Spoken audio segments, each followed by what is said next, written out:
Welcome to the Inspired Action Interview Series. I'm Francis from Goldlilys Media, and our guest today is Kat Mai. Let's hear her story. Today, I'm excited to introduce Kat Mai. She's one of my very talented UX designer. So, Kat, thank you so much for joining me. Let's jump right in, and to start us off, what inspired you to become a designer? So this is one of my favorite stories. I've been designing since I was a kid without really knowing it. So I started in seventh grade designing yearbooks in middle school, and then I did that through high school. And I didn't really think about it as a career until my senior year of high school when an art school visited my school and kind of pitched it.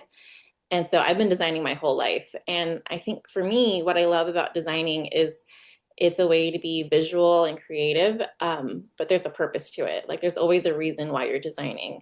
There's always a goal or some kind of business goal or trying to connect with an audience. And I love the puzzle making, problem solving part of it, while also making it really visually aesthetic and pretty. Awesome. So, over the years, how has your design style or approach evolved or leveled up? Ooh, that's a great question. Um, yeah, I mean, it changes with the trends a little bit because you do have to stay with the trends and make sure that you're constantly updating. Um, and I think the core of my design style has always been pretty clean and sophisticated. I gravitate towards having like a really organized way of designing and trying to do like a less is more.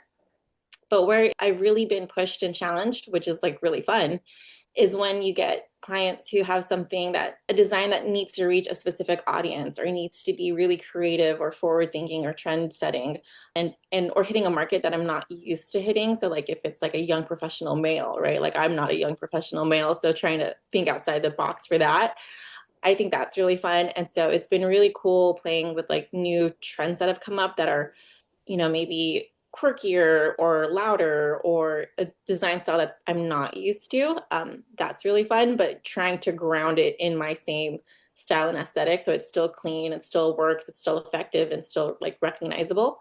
Mhm. Um, that's been really fun to watch grow over time as trends have changed. Okay. What kind of clients or projects really spark your creativity? Ooh, honestly, all of them do. Like I'm such a nerd for branding. So like anytime someone says that they have a problem or there's something going on with their business, like my mind just immediately starts going to like different solutions and brainstorming and like things you could do to make it fun and playful. Because I think branding and marketing works really well when you make it playful and engaging, because that's why people are usually online. They're online for lots of reasons, but the stuff that goes viral is always like stuff that is fun and quirky or has personality. I guess I'm inspired by any kind of problem to solve, or something that is, how can I make this fun or interesting or engaging or connecting to that audience? Okay. Now, kind of million-dollar question. How are you using AI or VR using at all for your work? Yeah, I'm actually using AI more and more. I haven't really fully like tested out like the scope of what AI can do because it can do a lot. Just because I haven't had the need to, but I think I've used AI the most in two ways.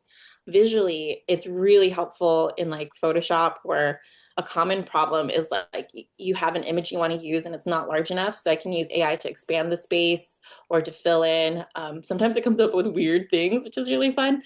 But for the most part, I've been using it just to like kind of visually help where I need it to like select or edit or whatever.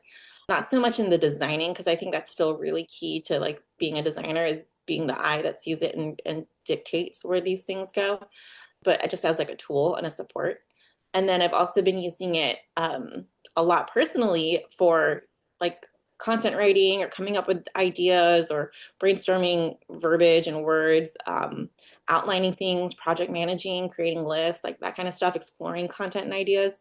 That's been really helpful. And it's been nice to have this kind of like bounce back that's like so fast. So I've been finding a lot of value in that. But I know that you can do like video and all sorts of other stuff with it, which I haven't explored yet. Mhm. How do you feel your design creates impact for the people and organizations you serve? I think branding, it's hard because everyone knows or has an idea of what branding it is, but it's hard to sort of verbalize sometimes, and it's hard for businesses to understand exactly what they should be doing, Mhm. because branding on a technical visual scope is like your logo, your colors, your fonts, Mhm. but a brand is really more than that. It's really like about what the how the consumer views that business, what they associate with that business or person, like the values, the persona, all of that stuff, the story. And so that part is where I try to lead clients, is to understanding it more in depth and comprehensive that way. Because Mhm. at the end of the day, like, you can make something look pretty, and if you're consistent with it, it'll be good, it'll be fine. And there's so many free accessible tools online now to do that. There's Canva. But when you're talking about branding, it's really about getting a clear idea of your audience, the story you're telling, the story they need to hear, the feelings that are going on, because consumers make purchasing decisions based off of feelings. And so making sure that you're communicating those feelings and connecting that in a visual way that's easy to understand. So that's where I think I can bring the most value and leverage and impact to businesses, is really helping connect that gap from like what they are offering to who needs it, and making sure that they understand each other. So, what does inspired action mean to you? Inspired action, that's a good question too. I think of inspired action as kind of in like a more spiritual way, like more like I'm gonna take a moment to get centered with myself, with Mhm. my goals, my vision, Mhm. and then from that, what action makes the most sense to move forward with. It can be a little bit tricky, because I think we can also get caught in this like what to do, or space. So I think there's a little bit of a line of like, at the end of the day, you need to just like take action. Any action is better than no action. But I do think when you get into that groove of connecting with inspired action specifically, it's because you've found alignment in like who you are as a business or person, and what your goals and vision are moving forward. And then you are feeling propelled or inspired to take the next step, whatever that might be. And then I think you build momentum and kind of snowballs from there. Agree with you. Yeah. Final question. If someone wants to collaborate with you, what's the best first step? Email would be the best first step. Sending a message. It could be through Instagram too, but I communicate mostly through email. And then we would book a call, and we would talk about what your goals are, your problems are, your audience. It'd be like a lightweight marketing session, Mhm. and see how branding can suit you. And then if they decide to move forward, then we would get really nitty gritty and do like a full branding consult, and we'd get really deep into like those marketing questions and figure out what's going on, and move from there. Awesome. And thank you so much for joining us today, Kat, and explaining what you're doing with the awesome designs that you're working with. And I'll be putting all of this information in the YouTube channel as well as our email, so you can reach out to Kat when you need to. So Yeah. joining us at the Inspired Interview Action. Bye-bye. Bye. Thank you.